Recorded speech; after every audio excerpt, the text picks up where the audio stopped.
Oui. Je peux parler de la CAN ou pas? Ouais. Bon, la petite vidéo du jour avec deux matchs.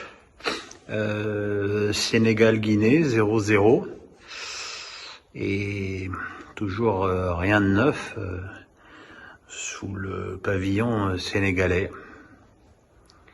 Je trouve, je m'étais déjà un petit peu fait la remarque lors de la CAN précédente. Je trouve qu'il n'y a aucun fond de jeu dans cette équipe sénégalaise.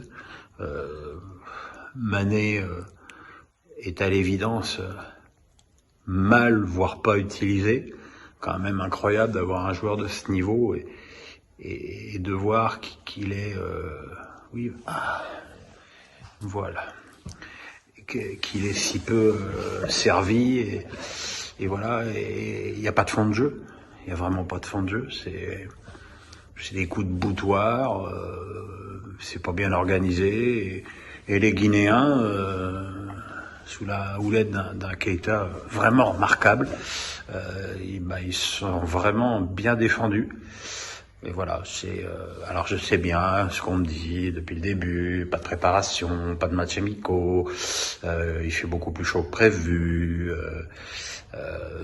c'est les matchs de poule, ça veut pas dire grand chose, faut attendre les matchs à élimination directe. Ok, mais il va quand même falloir que les Sénégalais progressent un petit peu, parce que pour l'instant c'est très moyen. Ils pourraient par exemple s'inspirer du Maroc qui a fait un bien meilleur match que lors de leur match d'ouverture où ils s'étaient imposés sur un but en fin de partie de Bouffal. Là, c'était plus cohérent, plus rationnel, plus organisé. Et c'est dommage que le joueur du FC Séville, El Nessiri, ait été aussi maladroit. Il a notamment raté un penalty. Mais bon, il faut reconnaître aussi que le gardien Albuena a fait un excellent match. Et voilà, donc maintenant le Maroc a 6 points, le Sénégal a 4 points, deux équipes qualifiées. Donc voilà, faut quand même un peu de mérite pour suivre ces matchs, hein, parce que on se régale pas beaucoup, mais enfin si on se souvient bien, on s'était pas non plus beaucoup régalé lors des matchs de poule de l'Euro. Donc il faut peut-être aussi s'interroger sur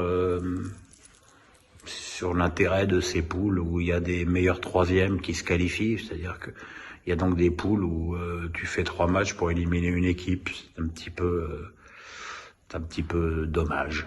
Mais voilà, j'ai trouvé des pelouses meilleures aussi aujourd'hui, ou alors c'était un effet d'optique, mais enfin c'est-à-dire que quand elles sont pourries à la télé, ça veut dire qu'elles sont vraiment dégueulasses en vrai. Donc voilà, la suite demain. Alors demain, il va falloir 2 écrans chez Pierrot, hein, parce qu'il y a de la Ligue 1, il y a de la CAN, donc voilà. Encore un beau week-end pour Télédivorce. Salut les gens.